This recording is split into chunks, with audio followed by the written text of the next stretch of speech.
मालेगाव बॉम्बस्फोट प्रकरणाचा निकाल आता थोड्याच वेळात हाती येईल। निकाल वाचनाला सुरुवात झालेली आहे।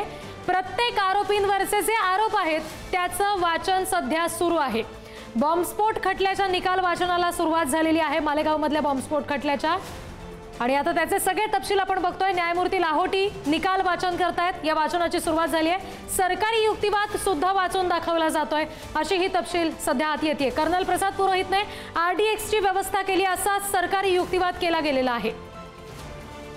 प्रत्येक आरोपींवरील आरोपांचं सध्या वाचन सुरू आहे। मालेगाव बॉम्बस्फोट खटल्याच्या निकाल वाचनादरम्यान नेमकं काय काय घडतंय याचे अगदी क्षणाक्षणाचे तपशील आपण पुढारी न्यूजवर बघतोय। न्यायमूर्ती लाहोटी या निकाल वाचनाचं आता सुरुवात त्यांनी केलेली आहे। वाचन करतायत। सरकारी युक्तिवाद यामध्ये वाचून दाखवला जातोय।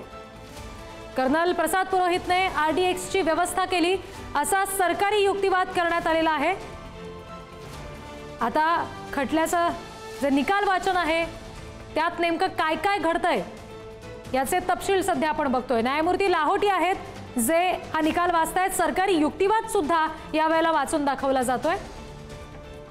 कर्नल पुरोहितने आरडीएक्सची व्यवस्था केली असा सरकारी युक्तिवाद असल्याचं सुद्धा या सगळ्या वाचनादरम्यान आता समोर आलंय। प्रत्येक आरोपींवरच्या आरोपांचं वाचन हे सध्या आता कोर्टामध्ये केलं जातंय। बॉम्बस्फोट झाल्याचं सिद्ध करण्यात आता